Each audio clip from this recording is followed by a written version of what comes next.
नमस्कार विद्यार्थी मित्रांनो, मी आहे गणेश सावंत आणि आपल्या सर्वांचे द्रोण एज्युकेशन परिवारामध्ये स्वागत करतो. पदवीधर विद्यार्थ्यांसाठी सुवर्ण संधी आहे. भारतीय आयुर्विज्ञान अनुसंधान परिषदेमध्ये 80 जागा असिस्टंटच्या आलेल्या आहेत, सहाय्यकच्या. चला तर या संदर्भात आपण जाणून घेणार आहोत. एकूण जागा ज्या आहेत त्या आहेत 80. यासाठीची जी वेबसाईट आहे, जो आपल्याला फॉर्म अप्लाय करायचा त्यासाठी इथे वेबसाईट आपल्याला देण्यात आलेली आहे. या दोन्हीपैकी कोणत्याही एका वेबसाईटवरती जाऊन तुम्ही या फॉर्मसाठी अप्लाय करू शकता. अप्लाय करण्याची अर्ज करण्याची तारीख जी आहे ती आहे 7 नोव्हेंबर 2020 ते ऑनलाईन अर्ज करण्याची शेवटची जी तारीख आहे ती आहे 3 डिसेंबर 2020. या दरम्यान तुम्ही या फॉर्मसाठी अप्लाय करू शकता. जी परीक्षेची तारीख आहे ती आहे 3 जानेवारी 2021.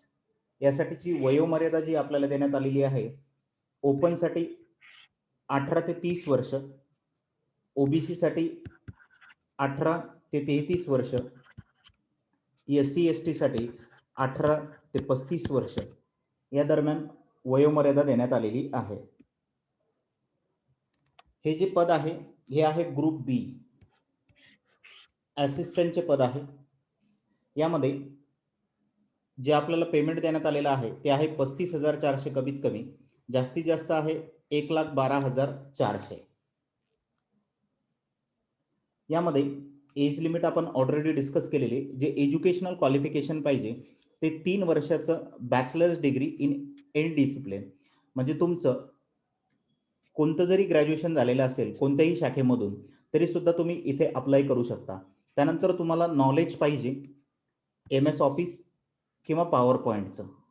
म्हणजे या ठिकाणी तुमचं MSCIT झालेलं असेल किंवा कोणताही कोर्स जरी झालेला असेल तरी सुद्धा तुम्ही या फॉर्मसाठी इथे अप्लाय करू शकता. कम्प्युटरचा कोणताही कोर्स झालेला असेल किंवा तुम्हाला कॉलेजला जरी कम्प्युटर हा सब्जेक्ट असेल तरी सुद्धा तुम्ही इथे अप्लाय करू शकता. यामध्ये डिटेल्स वॅकन्सी तुम्हाला देण्यात आलेल्या आहे. ज्या असिस्टंटच्या वॅकन्सी आहेत त्या 80 वॅकन्सी आहेत. यामध्ये SC साठी आहेत 12, ST साठी आहेत 6, OBC साठी आहेत 21 वॅकन्सी, EWS साठी आहेत 8 आणि ओपनसाठी अनरिझर्व्हसाठी आहेत 33.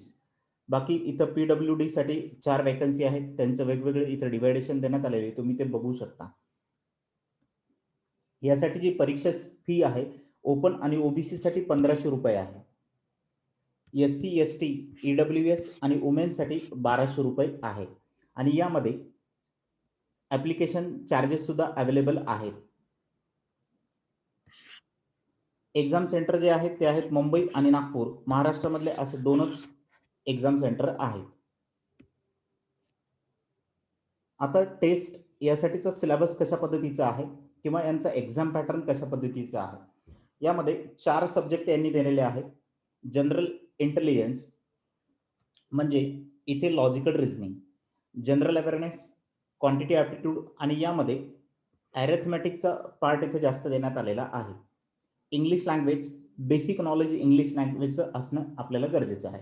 यासाठी 20 क्वेश्चन आणि 20 मार्क प्रत्येक सेक्शनला यांनी दिलेले आहे आणि ओव्हरऑल जो टायमिंग आहे तो आहे 80 मिनिटाचा. जे 80 क्वेश्चन आहेत यांना सॉल्व्ह करण्यासाठी आपल्याला 80 मिनिटं इथं देण्यात आलेली आहे. त्यानंतर ही कॉम्प्युटर बेस्ड टेस्ट होणार आहे. MCQ असतील यामध्ये आणि जी निगेटिव्ह सिस्टम आहे ती आहे 0.25 मार्क्स.